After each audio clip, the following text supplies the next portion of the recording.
Não usa AI porque AI gera código ruim, vulnerável, não segue os padrões dos meus projetos e coisa e tal. Se você ainda pensa assim em 2026, amigo, esse vídeo é para você.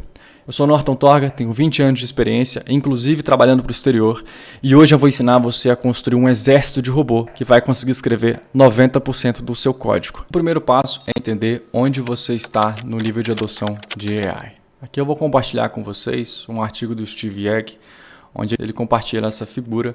Nessa figura a gente tem vários níveis de adoção de AI. Nível 1 é o famoso tab, é onde você somente aceita sugestões que a AI te passa.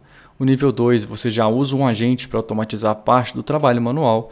O 3 e o 4 é quando o agente começa a fazer muitas coisas sozinhos. Até então, o nível 3 e 4 geralmente era somente os robistas que estavam fazendo esse tipo de coisa, porque programadores mais sérios não confiavam tanto assim nos agentes. Até que a gente chegou no nível 5 ali com os CLIs, né? O Cloud Code ali como exemplo. No CLI você acaba enriquecendo o agente com a sua própria inteligência. Você vai criando regrinhas, ele vai aprendendo com o que você vai fazendo. Quando você instala ele pela primeira vez, ele não entrega tanto valor assim, você fica meio confuso. Mas depois você vai evoluindo com ele e aí acaba tendo vários e vários agentes trabalhando em diversos projetos simultâneos ou mesmo em diversas features do mesmo projeto usando o Worktree. O nosso foco hoje é na figura número 8, é onde a gente vai estar montando o nosso orquestrador. Sem mais delongas, vamos então para o nosso orquestrador. Orquestrador, ele não tem uma estrutura fixa. Cada pessoa monta da forma como acha melhor. Mas existem algumas características que são similares na maior parte dos orquestradores que eu vi por aí. Tá?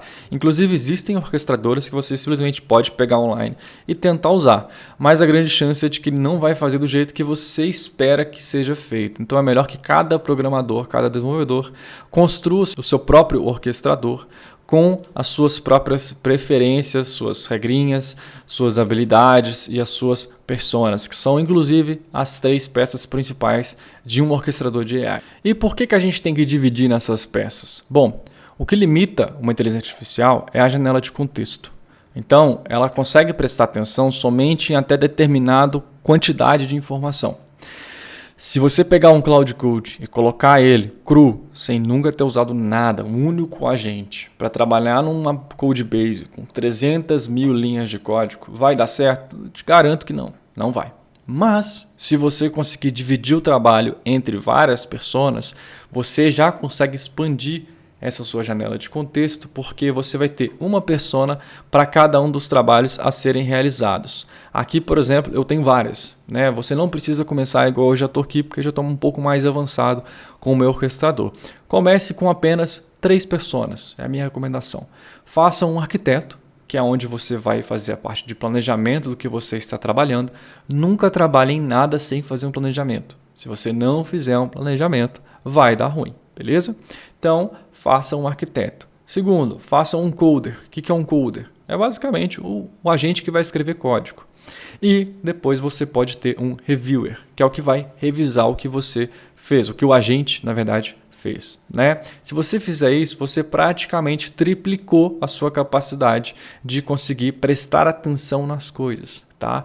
E lembra, AI explodiu por causa de um paper lá da Google, onde ele falava, atenção é tudo que você precisa. Então a palavra-chave é essa, ter atenção em cada etapa do processo.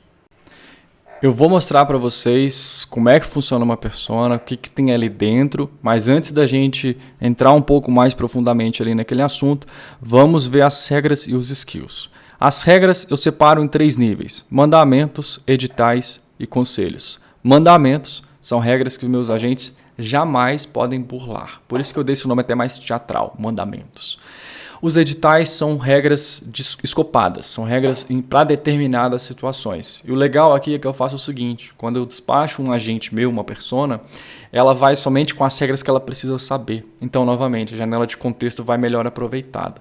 E temos ali, por fim, os conselhos. Conselhos são boas práticas. O agente pode escolher não segui-lo, contanto que ele consiga justificar por que ele não seguiu. Eles também vão ser específicos a determinados contextos, tá? Eu faço isso porque nem todo momento eu preciso ficar jogando regra de código para um agente, por exemplo, que não vai mexer com código. Nem sempre eu preciso ficar mandando regras de planejamento para um agente que não vai fazer planejamento. Então a ideia é essa, tá? Essas são as regras. Então a gente tem os skills. Skills, do inglês, habilidades, significa o quê? Significa o como fazer, é a receitinha de bolo, tá? E o que é legal do skills é que o skills você consegue entregar para o seu agente uma habilidade que ele não tinha nativamente. E você consegue, por exemplo, eu quero fazer o meu agente saber operar uma API, saber operar um CLI. Você vai lá, cria um .md, explica para ele como que deve ser feito esse procedimento, né? E qual eu fiz com as regras, eu só mando determinadas regras para determinadas pessoas, eu faço com habilidades também. Não tem porquê, por exemplo, um agente meu que vai fazer planejamento ter que ter tanta noção de como funciona toda a parte minha de front-end, por exemplo, que talvez não seja um momento ainda, porque eu não estou trabalhando numa feature de front-end. Então eu consigo fazer o quê? Aproveitar ainda melhor essa janela de contexto. É isso. Vamos entrar agora lá na persona para vocês entenderem como que eu construo elas.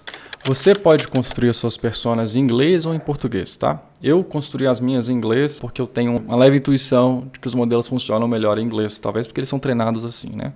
Vou mostrar para vocês uma das personas que para mim são das mais importantes, que assim, você não precisa dela inicialmente, eu falei somente daquelas outras três, mas aqui eu vou mostrar para vocês o Contextualizer. Quando você pega um projeto muito grande, se você colocar o projeto inteiro na janela de contexto do agente, não vai conseguir fazer nada porque vai estourar a janela de contexto dele. O Contextualizer faz o quê? Ele é um arquivista, tá? Ele é um cara que cria indexes, vamos assim dizer. Ele vai em todos os diretórios e vai criando um arquivo chamado context.md. E aí nesse arquivo context.md tem ali mais ou menos um resumo do que aquele diretório se trata, né? Quais são cada um dos arquivos e o que cada um arquivo faz. Dessa maneira, quando o meu arquiteto está planejando alguma coisa ou o meu coder está precisando escrever algum tipo de código, ele não precisa ler todos os arquivos de um determinado diretório. Ele pode simplesmente ler o context.md, ver se faz sentido ou não trabalhar naquele diretório, se tem algo ali que precisa ser prestado atenção, entre aspas. Novamente a ideia do prestar atenção. As minhas personas, ela tem essas tagzinhas aqui no topo, ela tem uma identidade, e a identidade aqui você pode ser até mega criativo. Você pode colocar, por exemplo, que o seu reviewer ele seja ranzinza, para ele poder ter ele ser mais um pé no saco, né? Então ele vai talvez prestar atenção em coisas que ele não prestaria atenção antes. Isso é científico mesmo, tá, gente? Quando você dá uma personalidade ali para que o agente ele possa agir daquela maneira, vai ativar neurônios ali que não ativaria normalmente se ele fosse uma persona mais genérica, tá bom? Então, quando você fala, você é um arquiteto, você é um contextualizador, a AI parece que ela consegue focar melhor naquilo que você está querendo que ela faça, entendeu? Então, é super importante essa parte de identidade.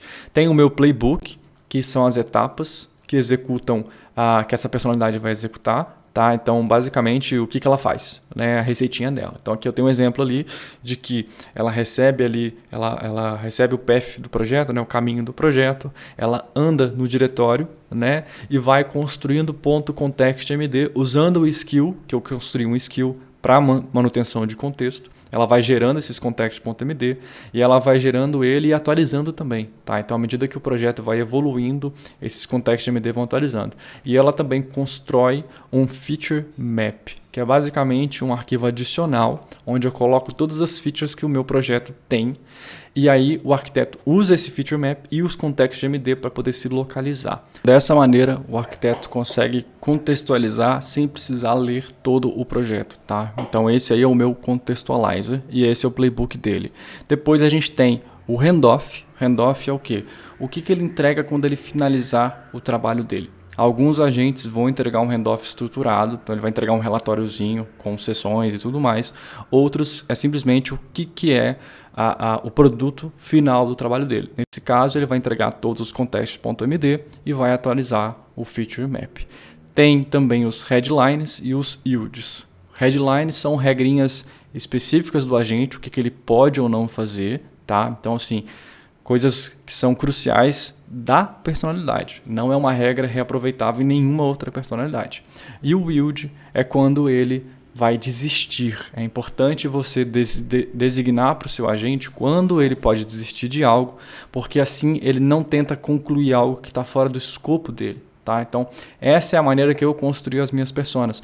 Isso aqui não está escrito em pedra e, provavelmente, à medida do tempo, eu vou aumentando mais as headlines, ajustando os yields, talvez criar uma seção nova e coisa do tipo. Vamos voltar aqui no topo das personas para eu explicar para vocês essas tagzinhas que eu tenho ali dentro. Eu tenho um short description, muito óbvio, uma descrição do que aquela persona faz.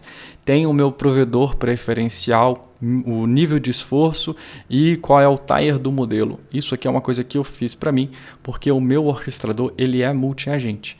Então eu tenho, por exemplo, algumas pessoas vão usar o Cloud, outras pessoas vão usar o Gemini, outras pessoas vão usar os codecs e coisa do tipo. Por que eu faço isso?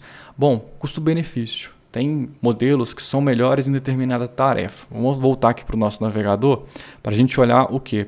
O Artificial Analysis é um site que basicamente faz um benchmark de todos os modelos que tem no mercado. Eu nem olho para o índice principal deles aqui não. Eu venho em modelos, vou em Evaluation e olho todos os benchmarks ali dentro, porque determinada persona precisa de determinado benchmark. Então, se eu estiver, por exemplo, montando uma persona de código, vou querer dar uma olhada no Live Code Event. Eu sei por experiência que o Sonnet já é bom o suficiente para os códigos que eu preciso elaborar. Então, qualquer modelo acima dele vai fazer o trabalho do jeito que eu espero. E aí eu olho qual que é o modelo mais barato, de acordo com o meu orçamento, e, claro, tentando distribuir a carga. Eu tenho um plano, por exemplo, do Cloud Code. E eu uso esse plano para minha persona de arquiteto, que gasta bastante token. Mas eu posso colocar a parte de execução de código, por exemplo, na mão do Gemini ou na mão do Codex da OpenAI e coisa e tal, porque eles já estão ali dentro do benchmark, né, como modelos aprovados para essa tarefa em questão. E fazendo isso, você consegue misturar coding planes. Né? O que é coding plane? Basicamente, é uma subscrição que esses provedores de AI te entregam. Aqui tem um exemplo, por exemplo, do Cloud Code, que ele custa a partir de $20 por mês, um plano Pro, que o Free não dá para usar para isso. Eu uso, por exemplo, o Max, porque eu gosto muito do Cloud para ser arquiteto que consome bastante token, desculpa. Você também pode usar, por exemplo, o Codex, que o plano de $20 dizem que tem bastante limite ali, dá para usar ele, por exemplo, para persona de coder, ou talvez para persona de reviewer. E também tem, por exemplo, o GLM, que é da Zaipu, né, AI, e ele não é tão caro também, entrega bastante, aqui ele até fala, 3 vezes mais do que o Cloud Pro. E aí você vai misturando esses planos, você pega o plano intermediário do GLM, plano intermediário do Codex, plano intermediário do Cloud, vai ser mais barato do que se você pegar o plano mais topzera de todos. Por exemplo, eu acho que o plano acima do Max, que é o Max 20X, ele é $200, apesar de que ele entrega muito valor pelos R$1.000 que ele cobra, né? Mas você combinando planos intermediários, seu custo-benefício vai ser muito alto e tem aquela vantagem de vários modelos trabalhando. Pode ser que um consiga prestar atenção numa coisa que o outro não prestou tão bem atenção. Então é legal que seu coder, por exemplo, seja um modelo diferente do seu reviewer.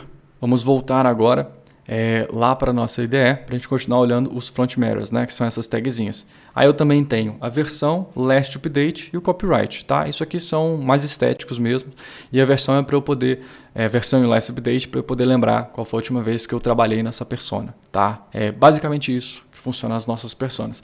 Você constrói da maneira que você quiser. Igual eu falei, você pode colocar uma persona com traços de personalidade, você pode colocar regras diferentes para cada uma delas, vai brincando e vai montando, mas faça de forma orgânica. Não para uma semana inteira para você poder ficar montando 1 milhão de personas, porque você nem sabe se vai ser útil, tá? Então, coloca o seu orquestrador o mais básico possível que você consiga fazer para funcionar e vai melhorando ele organicamente, vai trazendo ele para versões melhores à medida que você vai notando o problema.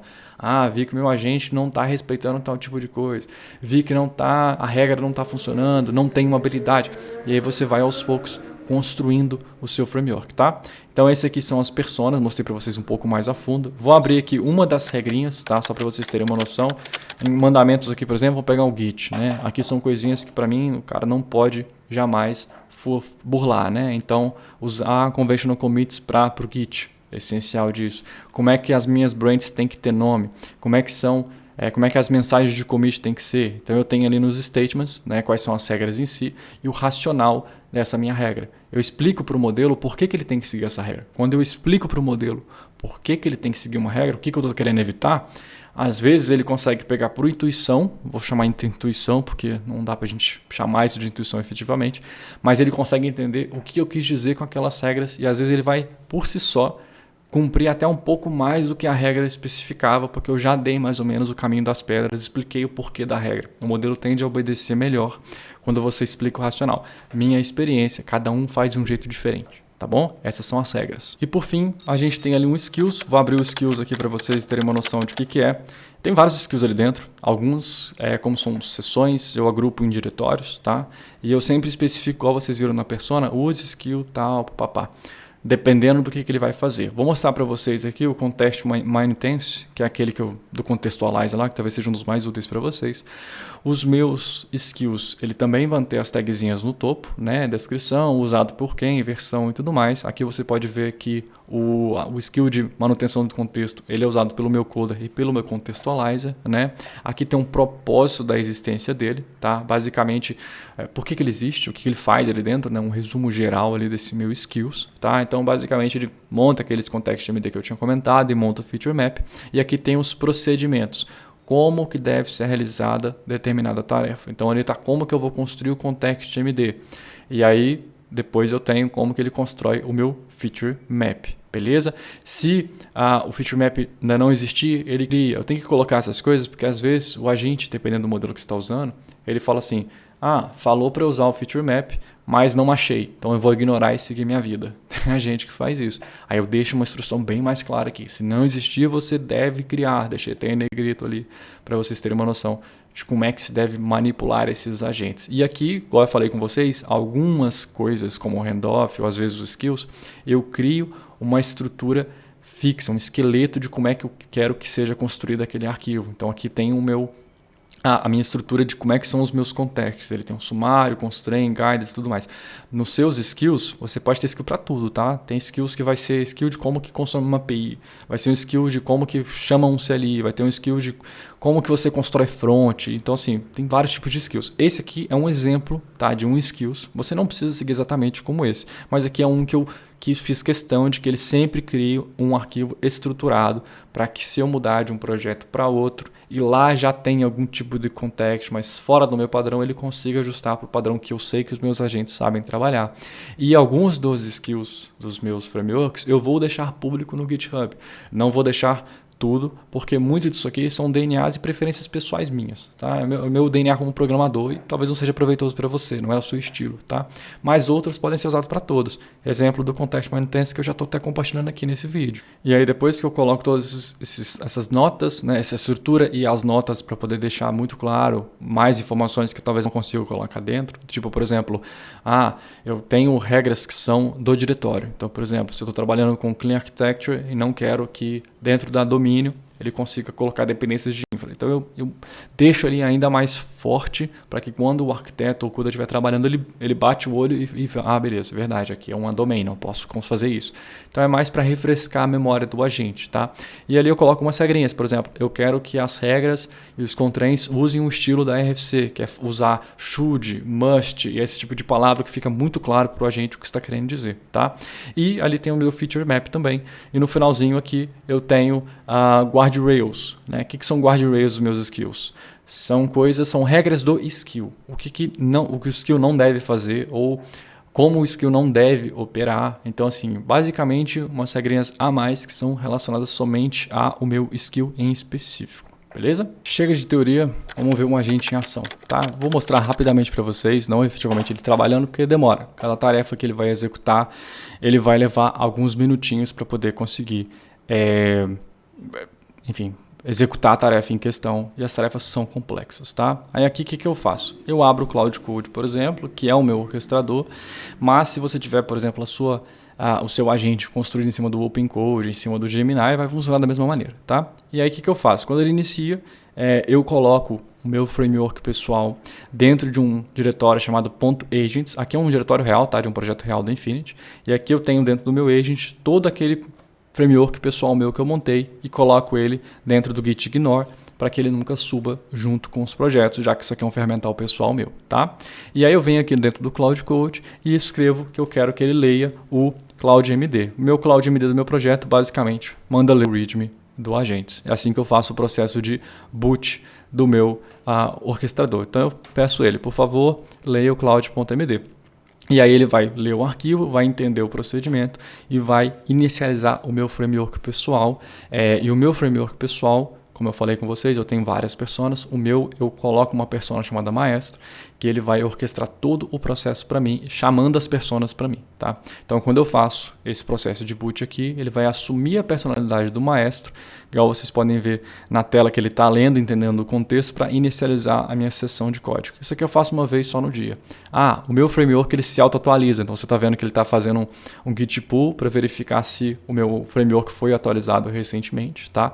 E como o meu está um pouco mais avançado, eu também tenho skills de memória de longo prazo, né? Inclusive, o meu agente, que é o meu orquestrador, toda vez que ele aprende uma preferência pessoal minha, ele salva numa memória de contexto de longo prazo, tá? Relacionada ao meu projeto em si. Ele cria um ponto memory, igual vocês estão vendo aqui, ó, tem um ponto memory. E aí, além dele fazer esse processo, ele também consegue ver qual é a minha sessão anterior. Isso tudo skills que eu montei com inglês mesmo, tá? Não tem nenhum tipo de software não, é .md mesmo. Aqui ele está falando o que foi feito na sessão anterior, que foi ontem que eu estava trabalhando. Aí ele foi e falou, olha, ontem a gente parou nessa etapa, né? A gente estava fazendo isso. Você gostaria de resumir a sessão anterior ou iniciar uma nova? E aí, se, por exemplo, eu quero trabalhar numa feature diferente, posso começar uma nova e ele ainda mantém aquela sessão. E aí, se eu inicializar depois de novo, eu posso falar com ele. Eu quero trabalhar na sessão do dia 16, que ainda está no status in progress, tá? Então, isso aqui é o meu agente funcionando. Olha para você ver que interessante. Ainda tem uma coisa super legal que eu gosto pra caramba nisso, que eu coloquei recentemente, é o seguinte. Toda vez que ele atualiza o meu framework sozinho, ele verifica o que mudou com o changelog do meu projeto, né? E se o meu framework pessoal conseguir vir com alguma mudança que fazia parte da memória de longo prazo do projeto, ele faz um processo de memory prune, ou seja, ele fala o seguinte, na memória de longo prazo, o Norton tinha falado comigo que eu tinha que fazer assim. Agora isso se tornou parte integral do framework original, então eu já não preciso ter mais isso na minha memória de longo prazo. Aí ele vai e limpa aquela parte específica da memória de longo prazo do projeto. Então assim eu consegui evoluindo tanto o projeto, né, com esse autoaprendizado, como eu também consigo trazer essa inteligência para o meu framework e na hora de inicializar o Maestro, com essa persona que vocês estão vendo aí, ele tem instruções para poder fazer esse processo para mim. Então, assim, isso é a evolução que eu falo, o orquestrador, o meu exército de robôs, é isso. E eu, particularmente, trabalho em vários projetos ao mesmo tempo, ao invés de trabalhar em várias features do mesmo projeto, tá? Eu tenho esse benefício. Mas caso você queira trabalhar em várias features dentro do seu próprio projeto, você pode usar um worktree do Git para que cada agente trabalhe numa branch separadinha ali, né? E no final das contas você junte ela e consiga evoluir o projeto de forma paralela entre as coisas. Eu não gostei muito dessa experiência, eu prefiro, como eu tenho vários projetos para trabalhar aqui, eu coloco cada minha janela aqui, tem um Cloud Code diferente, por isso que eu uso múltiplos provedores também, para não bater nenhum rate limit ali dentro. Opa, um adendo aqui na edição, eu esqueci de mencionar como que você consegue ativar as personas no Cloud Code, ou qual seja o CLI que você está usando. Eu uso o Maestro para chamar as pessoas para mim, mas você pode literalmente, em linguagem natural, vir cá e falar, usando a personalidade, papapá. Então, por exemplo, se fosse fazer em inglês, né? Use the persona, você coloca um arroba, e qualquer persona que você quer que ele chame, por exemplo. Você pode colocar aqui, personas, papapá, para poder fazer o trabalho tal. Enfim, é só isso. Espero que vocês tenham gostado e estou curioso pra caramba para saber como que vocês estão montando, se tem alguns skills que vocês acham crucial, compartilhe e fala aqui nos comentários. É isso, um abraço.